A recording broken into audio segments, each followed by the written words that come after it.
hey, remember when everyone hated the Star Wars prequels? Remember when people were constantly raging about midichlorians, cringy dialogue about sand, and Vader's over-the-top "no" moment? Well, all of that ended when the sequel trilogy came out, and all of a sudden, people started to appreciate the prequel trilogy much more. I mean, hey, at least they didn't needlessly inject feminism and identity politics into the movies, then proceeded to bastardize and unceremoniously kill off everyone's favorite characters, only to later criticize the fans on social media for hating what they did to their beloved franchise. Would you believe it? It seems the prequels weren't the rock bottom everyone thought they were.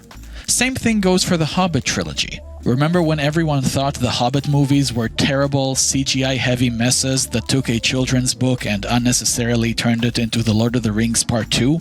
Well, all of that ended when The Rings of Power came out, and all of a sudden, people started to appreciate the Hobbit trilogy much more. I mean, hey, at least they didn't purposefully crap all over the lore with forced diversity castings, horribly inaccurate portrayals of major characters, and a questionable sense of morality that spits in the face of everything J.R.R. Tolkien stood for, only to later criticize the fans on social media for hating what they did to their beloved franchise.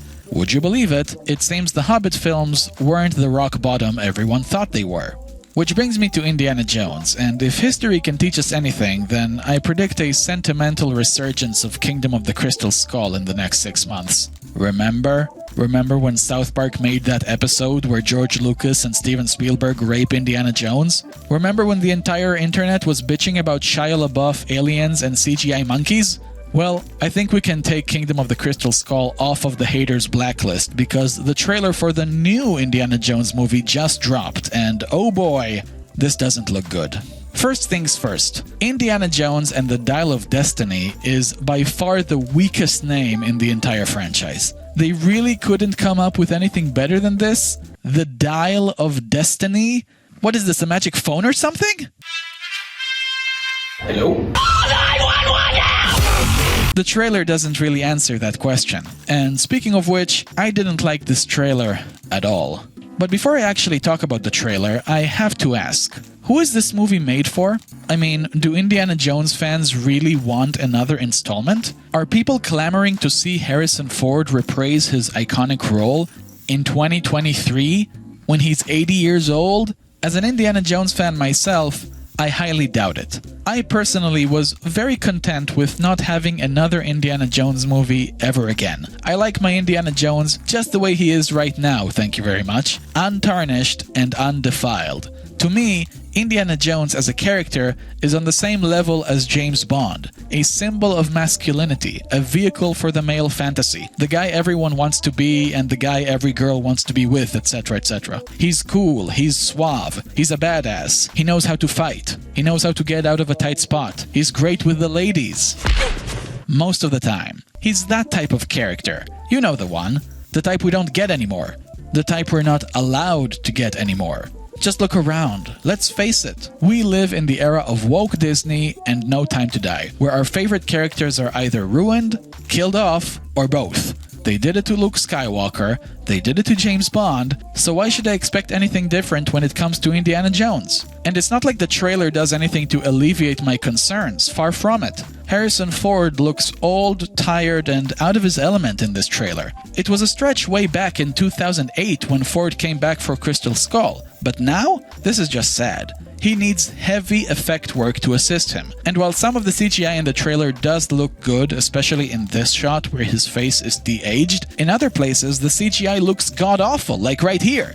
Who's getting fired over this? The trailer just feels vapid and soulless, but maybe it's just my jaded self. I'm just so sick and tired of all of this. My biggest fear is that Disney intends on using the character of Indiana Jones as a nostalgic cash grab, while pushing its own woke agenda in the process. An agenda that is antithetical to Indiana Jones, by the way. One of the more prominent characters in the trailer is Indiana Jones's goddaughter, played by Phoebe Waller-Bridge. Do you think that she might overshadow and upstage Indiana Jones in his own movie? Do you think she might have some stern words to say about his quote-unquote sexist behavior over the years? I certainly hope not, but again, the recent Hollywood track record doesn't give me much hope. This movie shouldn't exist. It doesn't have any of the elements that make Indiana Jones, save for maybe John Williams. But even Steven Spielberg isn't directing it. This is gonna be an Indiana Jones movie not directed by Steven Spielberg. Although honestly, this is a minor issue.